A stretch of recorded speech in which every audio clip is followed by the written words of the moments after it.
What up, what up? I'm back at it again with another video. So before I get into the video, make sure to smash that thumbs up button. You know the vibes. Today's video is going to be about boundaries. What are boundaries? So boundaries are limits and rules that you have in place for your relationships to keep yourself safe, to respect yourself. They come from a place of deep knowing and deep knowing your own triggers or knowing your own things that bring you joy, things that make you upset or whatever, right? And so boundaries are things that you put in place to really respect yourself and to get the most out of your relationship so that you feel like you are not being taken advantage of and you feel like you are being supported and celebrated in a healthy way. Because everybody has personal boundaries, and the thing about boundaries is that they can change over the course of your life as you learn more about yourself, and also as things become less of an issue for you. You know, your boundaries will just kind of inevitably change. I just wanted to share some personal boundaries of mine that I use for navigating the internet. A lot of what I've been talking about on this channel for the last couple of weeks have been about my channel shifting and also about how I use the internet. I've also talked about growing a lot on this channel and learning about ways that I want to feel heard and listened to in my relationships, and ways for me not to feel taken advantage of or walked all over. So I thought I would just share a couple of personal boundaries that I have with y'all. These boundaries in particular are more so toward like how I interact online than in my personal life, but there is a lot of overlap. So one of the boundaries that I have for engaging on Twitter is that you do not exist to validate other people. I am a very empathetic person, and I can very easily connect with people's pain and also people's situations and circumstances that are tough. That is just very easy for me, and I really need that boundary in place so that I'm not spending all of my time online validating other people's emotions and experiences. I am not a therapist. I do not exist to validate people's emotions, and therapists do not exist their entire lives to validate other people's emotions. They have very specific boundaries, and for good reason. Another boundary that I have is that I do not exist to educate people. So as I've talked about on this channel, you know, I know there is a huge lack and a huge need for people to learn about bisexuality in men, and black men in particular, and I've done a lot of work on myself, and I've done a lot of reading just to be able to understand myself after years of feeling not so good about myself, after years of being around people who tell me that I'm lying and I don't exist, and that my sexuality is me being greedy or this or that or that or this. Me literally spending years poring over research and information and this and this and this, and so I'm at a place where I actually do know quite a lot about sexuality, and I know a decent amount about gender as well, and I've only learned this stuff so that I could feel like not such a freak, you know. But now that I know this stuff, it is not now my job to educate people. I do not exist to educate people. I do not exist to jump in the middle of conversations or jump in the middle of discourse. And it's really important that I have that boundary, because what happens is that you start to live your life for other people versus living your life for the joy that you deserve and for the peace and fun that you deserve. And like, I unlearned all of this stuff so that I could have a better life, so that I could have a better experience, and not so that I could be a bisexuality professor. Maybe I will do some of that in my work here and there, or maybe people will be educated when I talk about the things that I want to talk about, but that is not my purpose. That is not the reason that I'm on the internet. You do not exist to feel people's feelings for them. As I just said, I am a very empathetic person. It is very easy for me to connect with people emotionally, blah, blah, blah. Some people will call this like an empath and all of that, and there's actually this incredible video on YouTube by Mariam Hasna. I think it's called something like Retiring from Being an Empath or something like that, and she talks about empaths and people who call themselves sensitives, all of these other terms, and she talks about boundaries, and she talks about the ways in which trauma oftentimes leads people to this empath identity. And if you have not done the necessary work somatically and also CBD wise and many other ways to do all of that and to realize what's your own stuff and what's towards other people's stuff, and also do this with control and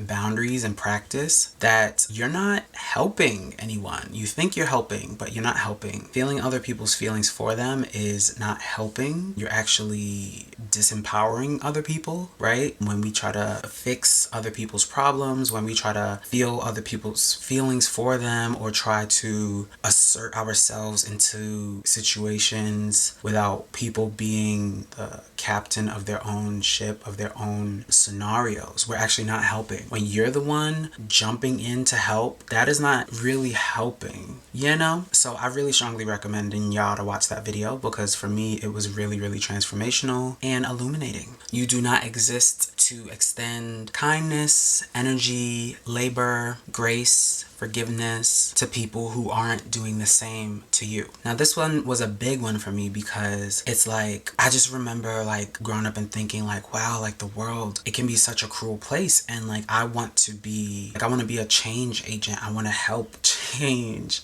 the dynamics that people like communicate with one another, and the ways people act with one another, blah blah, and all of this stuff. And like, you know, the change begins with you, and you know, all of these like catchphrases that are like positive or whatever, right? Once again, that can kind of set you up to be taken advantage of. If you are not requiring reciprocity in your relationships, if you are trying to sort of lead by example without also asking for the same in return, or building a relationship with someone and agreeing to these parameters, or agreeing to act like this, you will get walked all over, and you will wind up being resentful of the other person, whereas you're the person who came in with that energy of like, oh no, I'm just gonna like let you walk all over me without asking for anything in return. This was a really big one for me. The thing about boundaries is sometimes there might also be some guilt that comes up with you for setting boundaries, and I think it's important to process that guilt. Why do I feel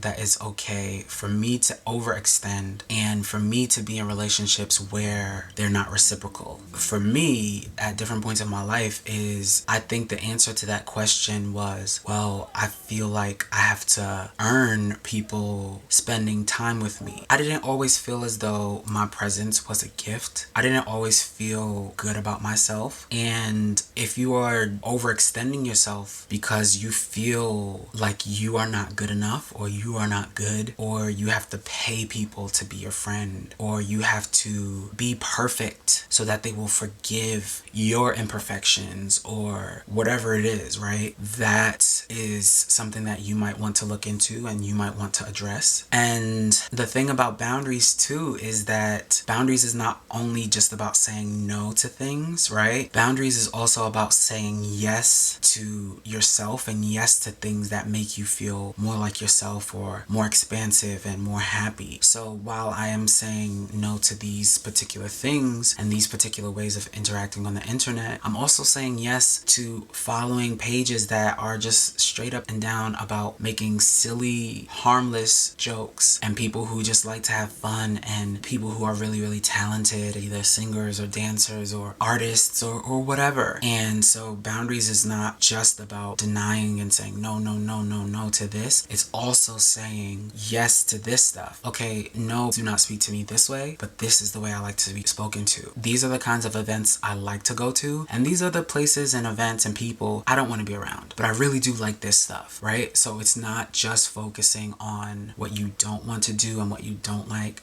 It's also saying, I like this stuff. Let's do more of this stuff. So this comes from like a place of deep knowing. You have to really get to know yourself and be really clear. And I always say like the more specific, the better. For example, like I know that in order for me to feel my best, I need to speak to at least 2 or 3 of my friends once a week. So that sounds like, oh, that's kind of specific. But how would I like to speak to them? Are you talking about like through text? Is texting enough for me just once a week? What about FaceTime or speaking on the phone? Or would I prefer in person? And if we were to be in person, is it okay that both of us are on our phones? How long am I going to be with each of them? Like once a week? Is it just going to be like, oh, like 30 minutes and 30 minutes makes me feel good? 30 minutes of us just like putting our phones away and just like talking? Or is it like 1 hour and then we can like check our phones here and there?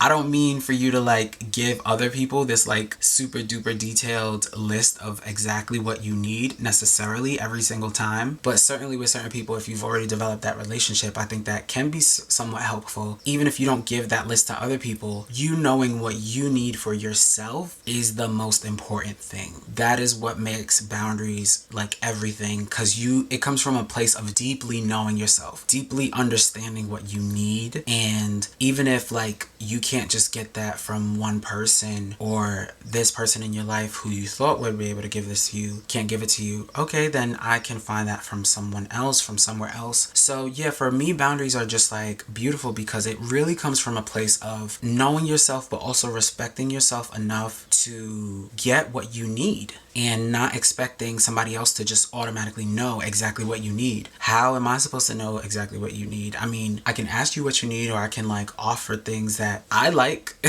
and hope that you like them too, but like, I don't know. And if you don't know either, then we both just looking at each other, you know? So that's kind of like a little bit of my rant on boundaries. Something that was also important for me with using the internet is understanding why I'm on it. Understanding the different apps. Why am I using this app? Is it just for jokes? Am I using this app to get topics to now make YouTube videos? Am I using this app to connect with people? Am I using this app for discourse? Well, is discourse really best on this particular app? I really had to ask myself all of these questions, and I had to really give myself time limits also for these apps. So on my phone, I have a 1 hour time limit for Twitter and Instagram per day, and I realized that whenever I go over these 1 hour time limits for either Twitter or Instagram, I feel really bad because it's just so much information coming in at me. With Instagram, I don't know, there's just something about Instagram in particular that for me kind of feels like a little toxic, and maybe other people don't feel that way, but for me, I know that it doesn't make me feel good to be on Instagram all day long, scrolling, seeing pictures, seeing people's bodies and blah, blah, blah. It doesn't feel good for me. So I have to set these time boundaries for myself and make sure that I don't go over them. And I wind up feeling better. I also do monthly check-ins with myself. Also, the last week of every month, I am not on the other apps. I'm on YouTube, obviously, but